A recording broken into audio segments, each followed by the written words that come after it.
머리를 심하게 부딪힌 것도 아니고 아이랑 놀다가 살짝 부딪혔을 뿐인데 어지럼증이 생겨서 지금 잘 낫지 않는다. 교통사고가 나서 병원에 입원해가지고 CT, MRI 다 찍었는데 다 정상이라는데 어지럼증이 잘 낫지가 않는다. CT도 찍어보고 MRI도 찍어보고 검사가 다 정상이라는데 한 달째 어지러워서 일상생활이 불가능한 분들이 있습니다. 이런 것들이 머리를 부딪히고 난 이후에 생긴 특별한 원인이 있는데 오늘 알려드리도록 할게요.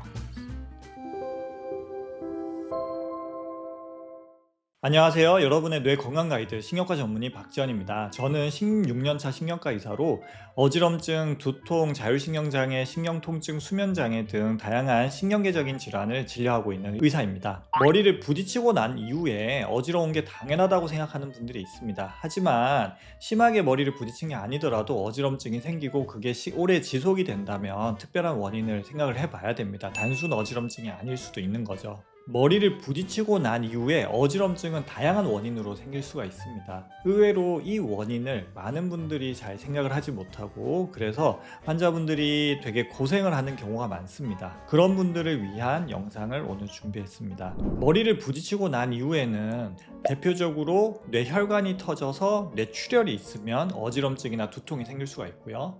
출혈은 아니지만 충격에 의해서 뇌세포에 손상이 올 수가 있습니다.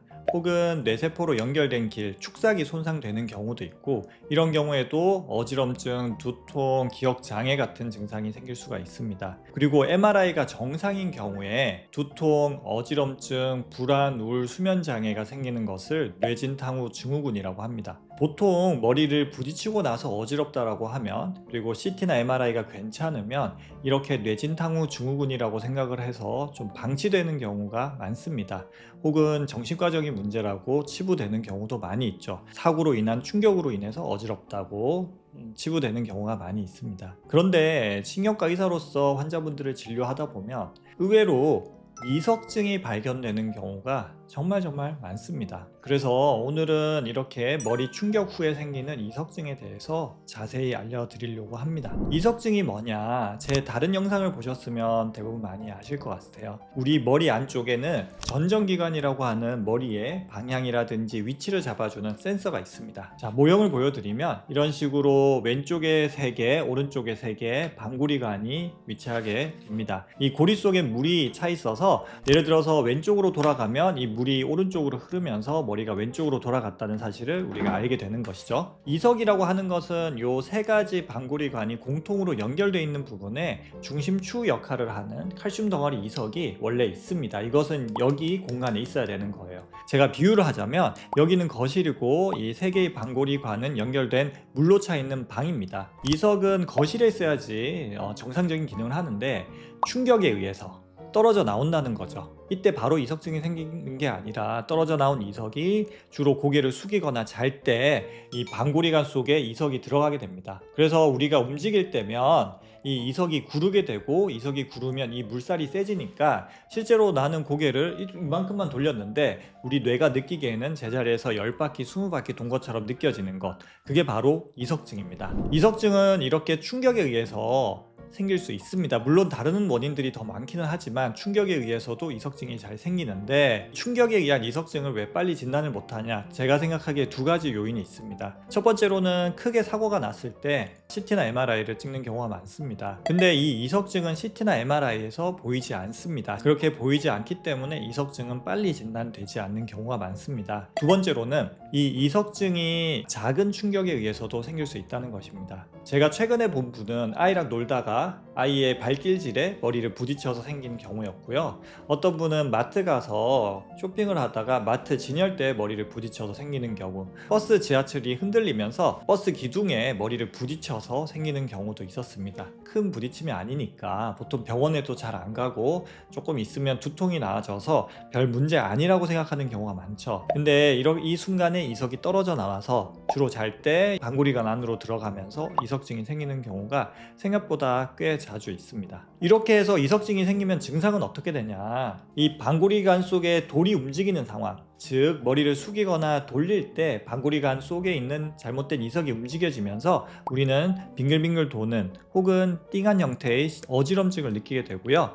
가만히 있으면 이 어지럼증이 보통 2분 내지 3분 이내에 없어지는 게 되게 큰 특징입니다. 속이 메스껍거나 심한 경우에 구토를 하는 것 역시 이석증의 특징 중에 하나고, 보통 잘 때 이석이 들어가기 때문에 아침에 주로 어지럼증이 시작을 하게 됩니다. 그러면 이렇게 부딪힌 경우에 이석증은 언제 생기냐? 부딪힌 직후에 바로 생기냐? 대부분 그렇지 않습니다. 연구를 해보니까 표에 보시면 당일에 생기는 경우가 24명 중에 8명은 사고가 난 당일에 생겼고요. 그 다음에 이틀 이내에 생기는 경우가 전체 24명 중에 16명, 약 3분의 2가 이틀 이내에 생깁니다. 그러니까 이석증이 당일에 생기는 경우도 있지만 그 이후에 생기는 경우도 생각보다 꽤나 많다는 거고요.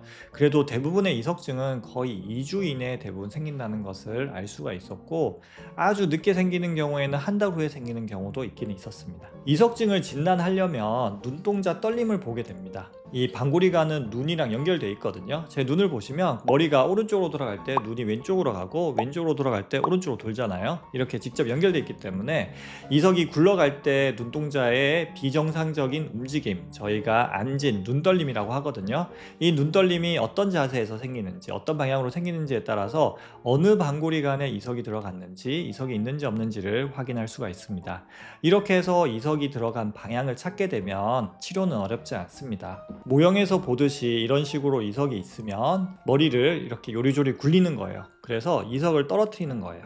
이석을 이런 식으로 열심히 굴려서 떨어뜨려서 이 방구리관의 출구, 이 출구로 이 이석을 굴려서 빼내면 증상이 좋아지게 되는 거죠. 제 다른 영상들 보면 여러 가지 방구리관 타입에 따른 이석증 치료 영상을 올려놨습니다. 물론 병원에 가서 정확하게 진단하고 치료받는 것이 제일 좋고요. 특히 이렇게 다치고 난 이석이라면 아무래도 조금 오래 가기도 하고 이석의 양이 많아서 증상이 심하기도 하기 때문에 가능하면 병원에서 치료받는 것을 권합니다. 오늘 영상 정리해서 한번 말씀드릴게요. 우리가 다치고 난 이후에 어지러우면 다른 원인들도 있지만 꼭 이석증도 의심을 해야 된다. 그리고 아주 가볍게 부딪히고 난 이후에도 이석증이 생길 수 있다.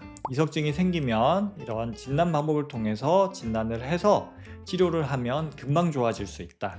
이석증의 증상은 가만히 있을 때는 좀 나아지고 움직이는 순간 한 1분에서 2분 정도 빙글빙글 돌면서, 그리고 메스꺼우면서 어지러운 건 이석증의 증상이다. 오늘 말씀드린 영상의 핵심 내용들입니다. 오늘 영상이 도움이 되셨으면 좋아요, 구독을 부탁드리고, 궁금한 것이 있으면 댓글 남겨주시면 시간 나는 대로 답을 달아드리도록 하겠습니다. 다음에 또 다른 신경계의 질환에 대해서 재미난 영상을 준비해서 인사드리도록 하겠습니다. 신경과 전문의 박지현이었습니다.